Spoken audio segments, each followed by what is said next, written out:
he believes that recovering the island is no longer a matter of capability. Instead, it is about how to grant the United States maximum autonomy before the recovery. The United States seems reluctant to protect its allies now. Recently, the U.S. attitude has been unusual. The military exercises conducted by Australia have shocked the world. Aside from Australia making some noise, the U.S. has not expressed any views on this matter.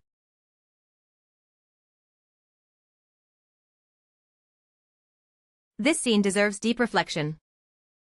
Today, the U.S. does not wish to protect even its traditional ally, Australia. What will be the situation for the island then? Today, he will discuss why recovering the island is not a matter of capability. It is about when and how it will happen. Interestingly, why does it seem that the U.S. is not in a hurry to resolve this? Instead, it is taking cautious steps. It is well known that the first conditions offered are always the best. The development pace of others may not keep up. The price offered when having nothing is completely different. At the beginning, as long as the principal agrees, various resources and benefits could be granted. But now, it's too late. Unification is an inevitable trend. The previous offers are no longer valid. As the saying goes, the first offer is often the biggest concession. If not accepted, the offer must be lowered. He has been patient for many years. Now, they cannot offer conditions from 20 years ago. The conditions from past negotiations cannot be reconsidered. On August 2, 2022, military exercises were launched. This is of significant historical importance. After these exercises, he can confidently say that the island is completely encircled. The timing of unification is solely up to him. But is now the best time? Actually, it is not. Because the U.S. has not made a move yet. When the U.S. takes its first action, such as annexing Canada, he must achieve more strategic objectives beyond just the island. The island's value to him is far less. To maintain the first island chain, the U.S. military budget for 2025 is staggering. This means the island is a liability for the U.S. As long as it remains, the U.S. will continue to bleed. The U.S. must concentrate 70% of its military power in the Asia-Pacific.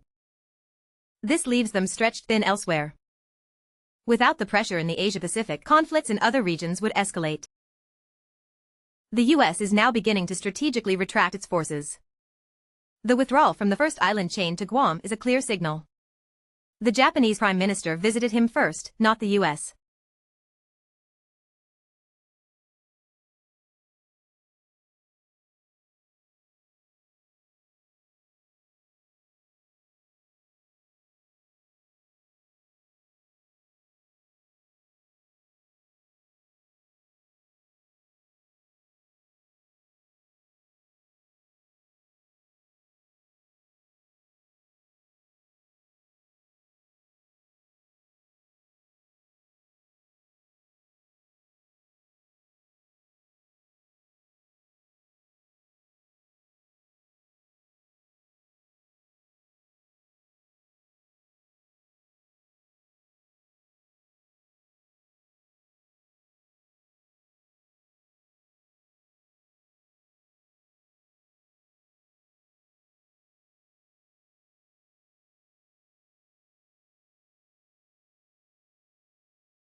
This shows awareness of the trend.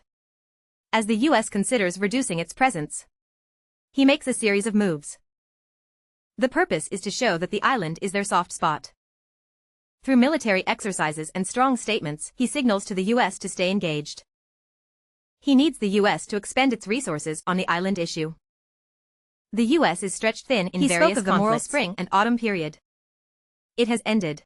Meanwhile, he increases military spending. What followed was the Warring States period of unification. This strains the U.S. economy and its national debt skyrockets. One either sits at the table or becomes a dish on the menu. Meanwhile, his military budget is only a third of the U.S. budget. To wait. Once the U.S. initiates North American integration, the savings are invested in technology issue and improving lives. This means time is on his side. Every day of delay. Once the U.S. begins to annex Canada, he can catch up. From a geopolitical perspective, it will provide the East with an excellent opportunity and excuse. Australia holds more value than the island. At that time, Australia is a resource hub. Currently, he relies more than 60% on Australian iron ore. The US cannot morally condemn the East. Moreover, U.S. attention and resources will be consumed by North American matters. This poses a strategic risk. They simply cannot spare the effort to stop unification. He will secure stable resource supplies.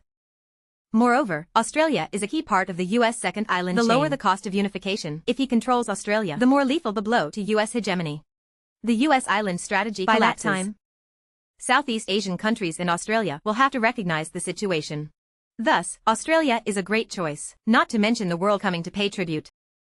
With Australian resources, not dare to speak loudly. He can build a robust economic system. At that time, unification will merely be the first step of the East strategy. Australia is far from the U.S., following the momentum southward to Southeast Asia and even Australia. But it is a significant strategic asset. Their Greater China strategy. Historically, no. A law remains unchanged. The sixth generation will emerge. The strong expand, the weak suffer. With Russia's actions in Ukraine finally welcomes a historic opportunity. The past 30 years of hiding in silence have come to an end. Now is the time for resurgence. The post-World War II international order is disintegrating. As history rolls forward, the East must be prepared. If they do not expand, others will expand. If they do not expand, others will swallow them. If Emperor Wu of Han did not conquer the western regions, there would be no current situation. If they are not well prepared, there will be no future. Now, the East can freely photograph foreign warships. This is not due to kindness from others.